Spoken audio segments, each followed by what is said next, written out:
33절 34절 보시면 주님의 모습이 나옵니다. 심히 놀라시며 슬퍼하사 말씀하시되 내 마음이 심히 고민하여 죽게 되었으니 너희는 여기 머물러 깨어 있으라 하시고, 이런 예수님의 모습이 당연하게 느껴지십니까? 저는 좀 불편합니다. 하장에 풍랑을 만난 배에서 제자들은 죽겠다고 아우성이죠. 풍랑 가운데서는 예수님께서 제자들에게 어찌하여 이렇게 무서워하느냐, 너희가 어찌 믿음이 없느냐라고 말씀하셨어요. 그러나 지금은 내 마음이 심히 고민하여 죽게 되었다고 말씀하시니까 뭔가 좀 어색한 느낌입니다. 그러나 성경은 논리를 무시하지 않지만 논리의 책이 아니라 신앙의 책입니다. 그래서 신앙의 진리에 한 걸음이라도 더 가까이 나가야 된다고 말씀하고 계십니다. 그건 겟세마네를 무대로 해서 결국 예수님이 기도의 결론이 뭡니까? 나의 원대로 마옵시고 아버지의 원대로 하옵소서 하는 그런 내용입니다. 제가 오늘 설교에 대해서 제목을 붙였는데 제목이 이상하죠? 뒤에 하나님은 나의 약점이라는 이상한 말이 부기가 됐습니다.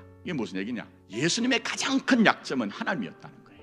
예수님의 가장 큰 약점은 하나님이었기에 십자가에 승복하는 자리까지 가셨다는 겁니다. 오늘 설교 결론으로 우리가 우리 자신을 돌아볼 것은 예수 믿으면서 진짜 나의 약점이 뭐냐 하는 거예요. 신앙적으로 강점이 그 사람을 얘기하는 게 아니고요, 약점이 그 사람 자체입니다. 그리고 우리의 약점이 바뀌면 삶이 바뀐다고 성경은 우리에게 그 내용을 담고 있습니다. 제가 이걸 이해시켜드리기 위해서 결혼 얘기를 한번 해보겠습니다. 정말 말도 안 되는 배우자를 만나가지고 고생하는 경우가 있습니다. 그러면 때로는 도망하고 싶을 때도 있을 겁니다. 근데 그렇게 하지 않는 분들이 계시더라고요.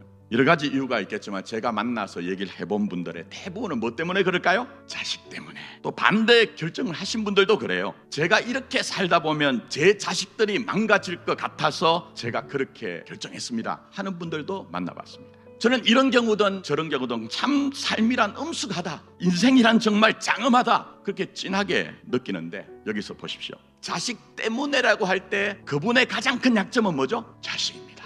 바로 그 얘기입니다, 여러분. 그런 점에서 여러분, 나의 원대로 마옵시고 아버지의 원대로 하옵소서라는 것은 예수님의 약점은 하나님입니다. 근데 중요한 것은 하나님은 진짜 하나님이 택한 하나님의 자녀들에 대해서는 우리도 나의 약점을 하나님이 되어지게 하십니다. 그게 하나님의 일하십니다. 그런 점에서 비교했죠. 배에서 풍랑을 만났을 때 예수님은 주무시고 계셨습니다.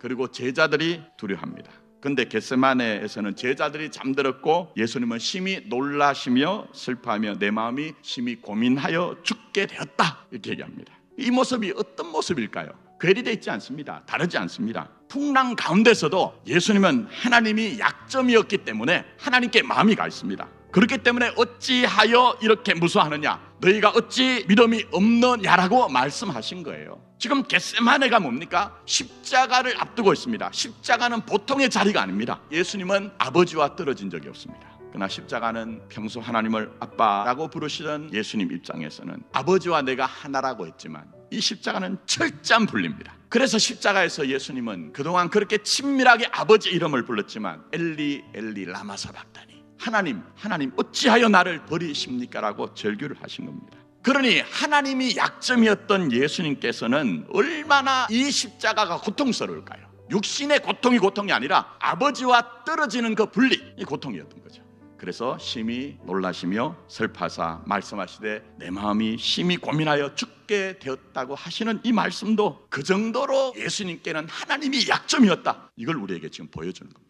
저는 오늘 이 겟세마네 동산에서 예수님의 모습이 얼마나 위로가 된지 모릅니다. 만약 여러분 한번 생각해 보십시오. 십자가 죽음을 앞둔 겟세마네 동산에서 예수님이 슬퍼하지도 고민하지도 않고 풍랑을 만났을 때처럼 어찌하여 무서워하느냐, 너희가 어찌 믿음이 없느냐, 이렇게 한다면 우리는 잔뜩 주눅이 될 겁니다. 그리고 신앙으로 산다는 것은 요원할 겁니다. 그러나 십자가를 앞에 둔 예수님조차 내 마음이 심히 고민하여 죽게 되었으니 너희는 여기 머물러 깨어있으라 하실 정도로 이 모습 너무너무 애잔하잖아요. 그런 예수님 모습에서 우리는 때로 십자가 앞에서 두려워하는 나 자신을 정죄하지 않을 이유를 보게 되는 겁니다. 이뿐 아니라 우리도 예수님처럼 하나님이 약점이 되면 나의 원대로 마시옵고 아버지의 원대로 하시옵소서라는 자리까지 갈 수 있다는 격려와 위로를 이 겟세마네 동산에서 기도하시는 예수님의 모습을 통해서 우리는 느낄 수 있고 우리는 받을 수가 있는 겁니다. 이제 말씀을 맺습니다. 오늘 예수님 겟세마네 동산의 기도가 뭐라고 했습니까? 예수님의 약점은 누구시라고요? 하나님입니다.